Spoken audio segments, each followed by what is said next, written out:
America ने हमारा इस्तेमाल टॉयलेट पेपर की तरह किया।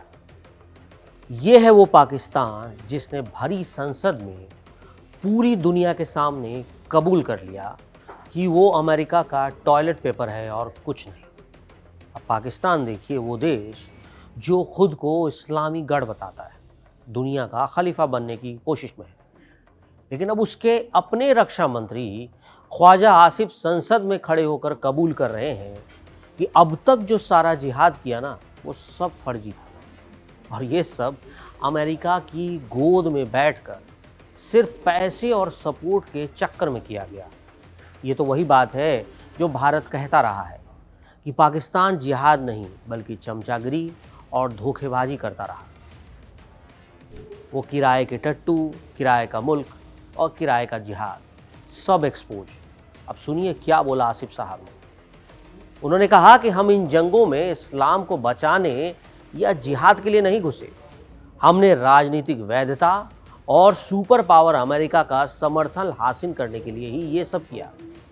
और ये बातें ख्वाजा आसिफ ने संसद में कही, पाकिस्तान की संसद में, कि वो कोई जिहाद नहीं था, वो एक सुपर पावर की जंग थी और उस जंग के लिए पाकिस्तान ने अपना शिक्षा तंत्र बदल दिया।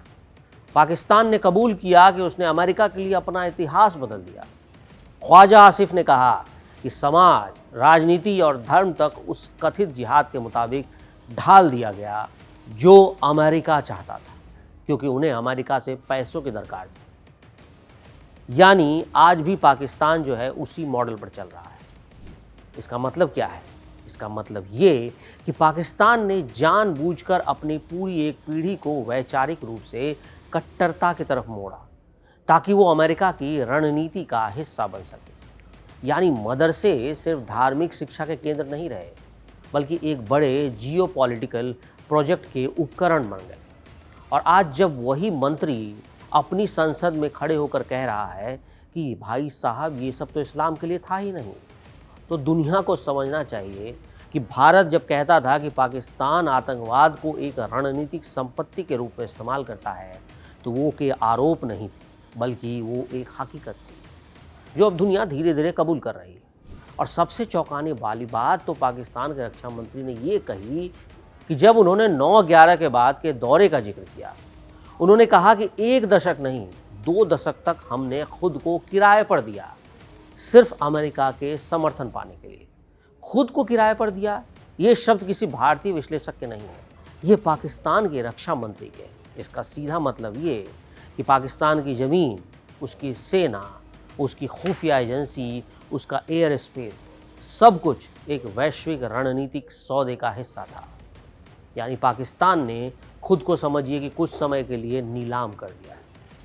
ओसामा बिन लादेन एबटाबाद में सालों तक छिपा रहा, ड्रोन हमले होते रहे, तालिबान से दोहरी नीति चलती रही और पाकिस्तान हर मंच पर खुद को आतंक के खिलाफ लड़ने वाला देश बताता रहा। लेकिन आज वही पाकिस्तान कह रहा है कि हमने भाई साहब ये सब इस्लाम के लिए नहीं किया, बल्कि राजनीतिक वैधता और सुपर पावर की कृपा, उनका कर्ज, उनके पैसे के लिए किया। अब सवाल उठता है कि अगर सब जिहाद नहीं था, अगर सब इस्लाम की रक्षा नहीं थी, तो फिर कश्मीर में जो दशकों तक खून बहाया गया वो क्या था? जो पाकिस्तान ने लश्कर तोयबा जैसे, मोहम्मद, हिजबुल मुजाहिदीन जैसे संगठन तैयार किए, वो आखिर कर क्या रहे थे? यानी पाकिस्तान ने तो उन्हें भी धोखा दे दिया।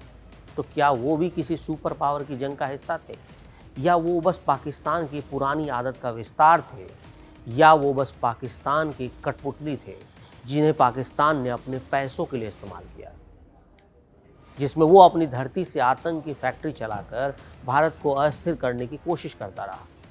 भारत लगातार कहता रहा कि पाकिस्तान की नीति प्रॉक्सी वार की है, वो सीधे युद्ध में नहीं बल्कि आतंक के जरिए लड़ता है। और आज पाकिस्तान के रक्षा मंत्री खुद मान रहे हैं कि उनकी नीतियां धार्मिक नहीं बल्कि रणनीतिक और राजनीतिक सौदेबाजी पर आधारित थी।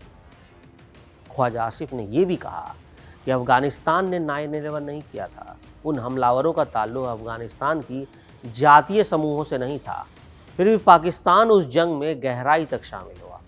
यानी पाकिस्तान ने खुद स्वीकार किया कि वो एक ऐसे युद्ध में कूदा जिसका कोई सीधा कारण उसका देश नहीं था।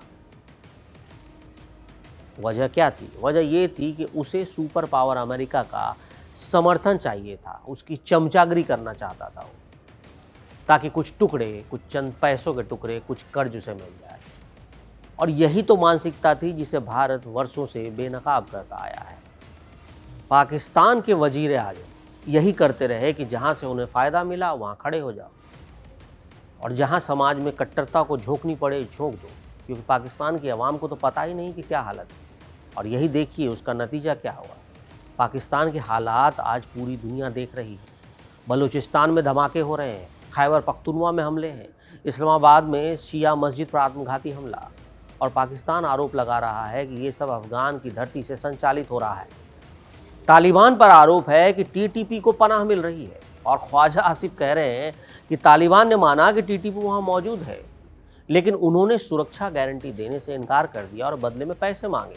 अब ये वही तालिबान है जिसे कभी पाकिस्तान ने रणनीतिक गहराई का हिस्सा माना था, जिसे पाल पोस कर बड़ा किया था, जिसे अफगान राजनीति में एक इंस्ट्रूमेंट की तरह, एक टूल की तरह पाकिस्तान ने इस्तेमाल किया।